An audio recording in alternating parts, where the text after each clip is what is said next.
ಕಟಕ ರಾಶಿಯವರು ಸೆಪ್ಟೆಂಬರ್ ತಿಂಗಳು ಮುಗಿಯೋದ್ರೊಳಗಡೆ ಈ ಒಂದು ವಿಷಯನ ತಿಳ್ಕೊಳ್ಳೇಬೇಕು. ಸೆಪ್ಟೆಂಬರ್ ತಿಂಗಳಲ್ಲಿ ಕಟಕ ರಾಶಿಯವರು ತುಂಬಾ ಎಚ್ಚರವಾಗಿರ್ಬೇಕಾಗಿರೋ 2 ಸಂಗತಿಗಳೇನು ಅಂತ ಗೊತ್ತಾ ನಿಮಗೆ? ಸೆಪ್ಟೆಂಬರ್ ತಿಂಗಳಲ್ಲಿ ಕಟಕ ರಾಶಿಯವರಿಗೆ ಒಂದು ದೊಡ್ಡ ಬದಲಾವಣೆ ಆಗ್ತಾ ಇದೆ. ಅದೇನು ಅಂತ ನೋಡೋಣ ಬನ್ನಿ.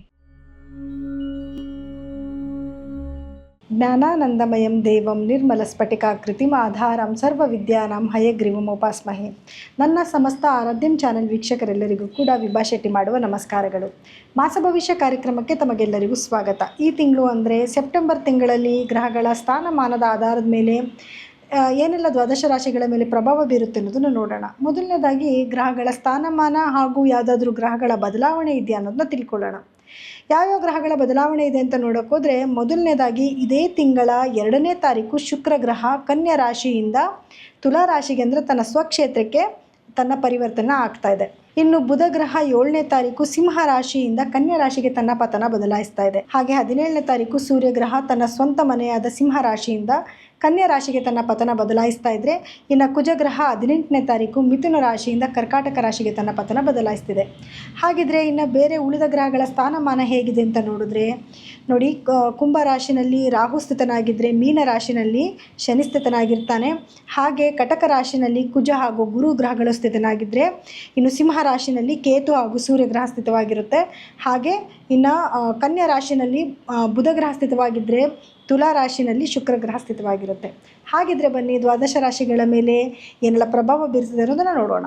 ಇನ್ನು ಕಟಕ ರಾಶಿಯವರ ಸೆಪ್ಟೆಂಬರ್ ತಿಂಗಳ ಭವಿಷ್ಯ ಹೇಗಿರುತ್ತೆ ಅಂತ ನೋಡಿದ್ರೆ ನೋಡಿ, ನಿಮಗೆ ಲಗ್ನದಲ್ಲೇ ಕುಜಗ್ರಹ ಮತ್ತು ಗುರುಗ್ರಹ ಸ್ಥಿತವಾಗಿರುತ್ತೆ. ಸೊ ಕುಜಗ್ರಹ ಲಗ್ನದಲ್ಲಿದ್ದಾನೆ ಅಂದಾಗ ಆತರದ ನಿರ್ಧಾರಗಳನ್ನ ಜಾಸ್ತಿ ತಗೊಳ್ಳೋವಂಥದ್ದು, ಸ್ವಲ್ಪ ಯೋಚನೆ ಎಲ್ಲೆಲ್ಲೋ ಓಡುವಂಥದ್ದು, ಸಮ್ಟೈಮ್ಸ್ ಸ್ಪೀಡ್ ಜಾಸ್ತಿ ಇದ್ದು ವೆಹಿಕಲ್ ಓಡಿಸ್ಬೇಕಾದ್ರೆ ಆಕ್ಸಿಡೆಂಟ್ಗಳಾಗೋ ಚಾನ್ಸಸ್ ಕೂಡ ಇರುತ್ತೆ. ಈ ವಿಚಾರದಲ್ಲಿ ತುಂಬ ಕೇರ್ಫುಲ್ ಆಗಿರಬೇಕು. ಆದರೆ ಗುರುಬಲ ಬಂದಿದೆ, ಮನೆಯಲ್ಲಿ ಏನಾದರೂ ಶುಭ ಕಾರ್ಯಗಳನ್ನ ಮಾಡುವಂಥದ್ದು, ಎಲ್ಲ ಒಳ್ಳೊಳ್ಳೆ ಕೆಲಸಗಳು ಖಂಡಿತವಾಗ್ಲೂ ಆಗುತ್ತೆ. ಆದರೆ ಯಾವಾಗಲೂ ಹೇಳ್ದಂಗೆ ಜನ್ಮಗುರು ನರೋ ದುಃಖಂ ಅನ್ನೋ ಥರ ಜಾಸ್ತಿ ದುಃಖ ಅಂತೂ ಖಂಡಿತ ಕೊಡಲ್ಲ. ತನ್ನ ಉಚ್ಚ ಕ್ಷೇತ್ರದಲ್ಲಿ ಕುತ್ಕೊಂಡಿದ್ದಾನೆ, ತನಗೆ ಇಷ್ಟವಾಗಿರೋ ಕ್ಷೇತ್ರದಲ್ಲಿ ಕುತ್ಕೊಂಡಿರೋದ್ರಿಂದ ತುಂಬ ನೆಗೆಟಿವ್ ಅಂತ ನಿಮ್ಮ ಜೀವನದಲ್ಲಿ ಆಗಲ್ಲ. ಆದರೂ ಕೂಡ ಎಲ್ಲೋ ಒಂದು ಕಡೆ ಸ್ವಲ್ಪ ಸಮಸ್ಯೆ, ಎಲ್ಲೋ ಒಂದು ಕಡೆ ನೋವು, ಒಂಥರ ಪೇಯ್ನ್ ಜಾಸ್ತಿ ಇರುತ್ತೆ. ಅದೇನಾದರೂ ಆಗಿರ್ಬೋದು, ಮಕ್ಕಳಿಗೆ ಮದುವೆ ಆಗಿಲ್ಲ ಅಂತನೋ, ಅಥವಾ ಯಾರು ಕಟಕ ರಾಶಿಯವರು ಇರ್ತಾರೋ ಅವ್ರಿಗೆ ಮದುವೆ ಆಗಿಲ್ಲ ಅಂತನೋ, ಎಲ್ಲೋ ಹಣ ಇಲ್ಲ ಅಂತನೋ, ಆರೋಗ್ಯ ಸರಿಗಿಲ್ಲ ಅಂತನೋ, ಅಥವಾ ಯಾರೋ ನಿಮ್ಮ ಮನಸ್ಸಿಗೆ ನೋಯಿಸಿದ್ರು ಅಂತನೋ, ಒಂದಲ್ಲ ಒಂದು ರೀತಿಯಲ್ಲಿ ನಿಮಗೆ ಈ ಕಟಕ ರಾಶಿಯಿಂದ ಗುರು ಬೇರೆ ರಾಶಿಗೆ ಹೋಗೋ ತನಕ ಒಂದು ನೋವೊಂದು ಕಾಡ್ತಾನೆ ಇರುತ್ತೆ. ಆದರೆ ಅದು ಬೇರೆ ರಾಶಿಗಳಲ್ಲಾಗಿದ್ರೆ ಬಹಳಷ್ಟು ನೋವಾಗ್ತಾ ಇರುತ್ತೆ. ಬಟ್ ಅಷ್ಟೊಂದು ಮೇಜರ್ ನೋವು ಅನ್ನೋದು ನಿಮ್ಗೆ ಇರೋದಿಲ್ಲ. ಇನ್ನು 2ನೇ ಮನೆ ಅಂತ ನೋಡೋಕೆ ಬಂದಾಗ ಅದೇ ಜಾಗದಲ್ಲಿ ಕೇತು ಮತ್ತು ಸೂರ್ಯ ಗ್ರಹಗಳು ಸ್ಥಿತವಾಗಿದ್ದಾವೆ. ಸೊ ಕೇತು 2ನೇ ಮನೇಲಿ ಇರೋದ್ರಿಂದ ಫ್ಯಾಮಿಲಿಯಿಂದ ಸ್ವಲ್ಪ ಡಿಟ್ಯಾಚ್ ಮಾಡಿಸ್ತಾನೆ. ಮಾತು ಸ್ವಲ್ಪ ಕೇರ್ಫುಲ್ ಆಗಿರಬೇಕು, ಇಲ್ಲಾಂದರೆ ಪ್ರಾಬ್ಲಮ್ಸ್ಗಳಾಗೋದು ಶುರುವಾಗುತ್ತೆ. ಫ್ಯಾಮಿಲಿನ ನೀವು ಸ್ವಲ್ಪ ಬಿಟ್ಟು ದೂರ ಎಲ್ಲೋ ಕೆಲ್ಸಕ್ಕೆ ಹೋಗೋದು, ಅಥವಾ ಚೆನ್ನಾಗಿದ್ರೂ ಕೂಡ ಸ್ವಲ್ಪ ಕೋಲ್ಡ್ ವಾರ್ ಥರ ಆಗಿ ದೂರ ಇರುವಂಥದ್ದು, ಈ ರೀತಿಯಾದ ಸ್ಥಿತಿಗಳು ಬರುತ್ತೆ. ಜೊತೆಗೆ ಸೂರ್ಯನು ಕೂಡ 2ನೇ ಮನೇಲಿರೋದ್ರಿಂದ, ಅವನು 2ನೇ ಮನೆಯೇ ಅಧಿಪತಿಯಾಗಿ ಸ್ವಕ್ಷೇತ್ರದಲ್ಲಿರೋದ್ರಿಂದ ಫಿನಾನ್ಷಿಯಲ್ ಸ್ಟೇಟಸ್ ತುಂಬ ಚೆನ್ನಾಗಿರುತ್ತೆ, ಹಣಕಾಸಿನ ಅಭಿವೃದ್ಧಿ ಆಗುತ್ತೆ. ಯಾರಾದರೂ ಮೇಲಧಿಕಾರಿಗಳಿಂದ ಕೆಲಸಗಳಾಗಬೇಕಂದ್ರೆ ಆ ಕೆಲಸಗಳು ಸರಾಗವಾಗಿ ನಿಮ್ಗೆ ಆಗ್ತಾ ಇರುತ್ತೆ, ಯಾವುದೇ ರೀತಿಯಾದ ತೊಂದರೆಗಳಾಗೋದಿಲ್ಲ. ಇನ್ನು ಸೂರ್ಯ ನಿಮಗೆ 17ನೇ ತಾರೀಕಿನ ನಂತರ ನಿಮ್ಮ 3ನೇ ಮನೆಗೆ ಪ್ರವೇಶ ಮಾಡ್ತಾನೆ. ಆಲ್ರೆಡಿ ಬುಧ ಗ್ರಹ ನಿಮಗೆ 3ನೇ ಮನೆಯಲ್ಲಿ ಸ್ಥಿತನಾಗಿದ್ದಾನೆ, 12ನೇ ಮನೆ ಅಧಿಪತಿನೂ ಕೂಡ ಆಗಿರ್ತಾನೆ. ಸೊ ನಿಮ್ಗೇನಂತಂದರೆ ಧೈರ್ಯ ಸ್ವಲ್ಪ ಜಾಸ್ತಿ ಆಗುತ್ತೆ. ಸೂರ್ಯಗ್ರಹ ಬಂದಾದ್ಮೇಲೆ ಇನ್ನೊಂದಷ್ಟು ಮಾತು ಸ್ವಲ್ಪ ಬಿರುಸು ಜಾಸ್ತಿ ಆಗುತ್ತೆ, ಸ್ವಲ್ಪ ಶಾರ್ಪಾಗಿ ಮಾತಾಡೋಕ್ಕೆ ಸ್ಟಾರ್ಟ್ ಮಾಡ್ತೀರಾ. ಇದರಿಂದ ಸ್ವಲ್ಪ ದುಶ್ಮನ್ ಕೂಡ ಕಟ್ಕೊಬೇಕಾಗಿ ಬರುತ್ತೆ. ಕೆಲವ್ರ ಜೊತೆ ಜಗಳ ಆಡ್ಕೊಳ್ಳೋ ಅಂಥದ್ದು, ಸ್ವಲ್ಪ ನಿಮ್ಮ ಮನಸ್ಸಿಗೆ ಮಾನಸಿಕವಾಗಿ ಅಯ್ಯೋ ನನ್ನ ಮಾತೇ ನನಗೆ ಮೃತ್ಯು ಆಗೋಯ್ತಾ ಅಂತ ಯೋಚನೆ ಮಾಡುವಂಥ ಪರಿಸ್ಥಿತಿ ಕೂಡ ಬಂದ್ಬಿಡುತ್ತೆ. ಸ್ವಲ್ಪ ನೀವು ಯೋಚನೆ ಮಾಡಿ ಮಾತಾಡಿ, ಅದರಿಂದ ಸಮಸ್ಯೆಗಳನ್ನ ತಂದ್ಕೊಳ್ಳೋ ಸಾಧ್ಯತೆಗಳಿರುತ್ತೆ. ಇನ್ನು ನಿಮಗೆ 4ನೇ ಮನೆಯಲ್ಲಿ ತನ್ನ ಸ್ವಂತ ಕ್ಷೇತ್ರದಲ್ಲೇ ಶುಕ್ರ ಗ್ರಹ ಕೂತ್ಕೊಂಡಿದ್ದಾನೆ. ಸೊ ನಿಮಗೂ ಅಷ್ಟೇ, ಏನಾದರೂ ನೀವು ಲಕ್ಸುರಿಯಾಗಿ ಐಟಮ್ಸ್ ಏನಾದರೂ ತೊಗೊಳ್ಳೋಂಥದ್ದು, ಮನೆ ಆಗಿರ್ಬೋದು, ಕಾರ್ ಆಗಿರ್ಬೋದು, ಏನಾದರೂ ಆಗಿರ್ಬೋದು, ನೀವೇನು ಅಂದ್ಕೊಂಡಿರ್ತೀರೋ ಅದಕ್ಕಿಂತ ಒಳ್ಳೆ ಇನ್ನೂ ಹೈ ವೇರಿಯಂಟ್ನಲ್ಲಿ ಒಂದು ಪ್ರಾಡಕ್ಟ್ನ ತೊಗೊಳ್ಳೋವಂಥ ಒಂದು ಸಂಭವಗಳು ಜಾಸ್ತಿ ಇರುತ್ತೆ. ಎಸ್ಪೆಷಲಿ ನಿಮಗೆ ಮನೆ ಆಗಿರ್ಬೋದು ಅಥವಾ ಕಾರ್ ಆಗಿರ್ಬೋದು. ತಾಯಿ ಮನೆಗೂ ಅಷ್ಟೇ, ಇವಾಗ ಹೆಣ್ಮಕ್ಳಾಗಿದ್ರೆ ತಾಯಿ ಮನೆಗೆ ಏನಾದರೂ ಗಿಫ್ಟ್ ತೊಗೊಂಡೋಗಿ ಒಳ್ಳೆ ಕಾಸ್ಟ್ಲಿ ಗಿಫ್ಟ್ ತೊಗೊಂಡೋಗಿ ಕೊಡುವಂಥದ್ದು, ಒಡವೆಗಳನ್ನ ತೊಗೊಳ್ಳೋವಂಥದ್ದು, ಬೆಳ್ಳಿ ತೊಗೊಳ್ಳೋವಂಥದ್ದು, ಈ ರೀತಿಯಾದ ಒಂದು ಖುಷಿಯಾದ ವಿಷಯನೇ ಆಗಿರುತ್ತೆ. ಇನ್ನು ನಿಮಗೆ 5ನೇ ಮನೆಗೆ ಗುರುವಿನ ದೃಷ್ಟಿ ಬೀಳ್ತಾ ಇರೋದ್ರಿಂದ ಯಾರಿಗೆಲ್ಲ ತುಂಬ ದಿವಸಗಳಿಂದ ಮಕ್ಕಳಾಗಿಲ್ಲ ಅಂತ ಅನ್ನೋರಿಗೆ ಮಕ್ಕಳಾಗೋ ಸಾಧ್ಯತೆ ಇರುತ್ತೆ. ಆಲ್ರೆಡಿ ಮಕ್ಕಳಿದ್ದಾರೆ ಅಂತಂದಾಗ ಅವ್ರಿಗೆ ಎಜುಕೇಷನಲ್ಲಿ ಸ್ವಲ್ಪ ಮುಂದಿರ್ತಾರೆ, ಅಥವಾ ಏನೋ ಅವರೊಂದು ಪ್ರೋಗ್ರೆಸ್ ಚೆನ್ನಾಗಿದೆ ಅನ್ನೋದ್ರಲ್ಲೇ ನೀವು ಖುಷಿ ಪಡುವಂಥ ಒಂದು ಸಮಯ ಆಗಿರುತ್ತೆ.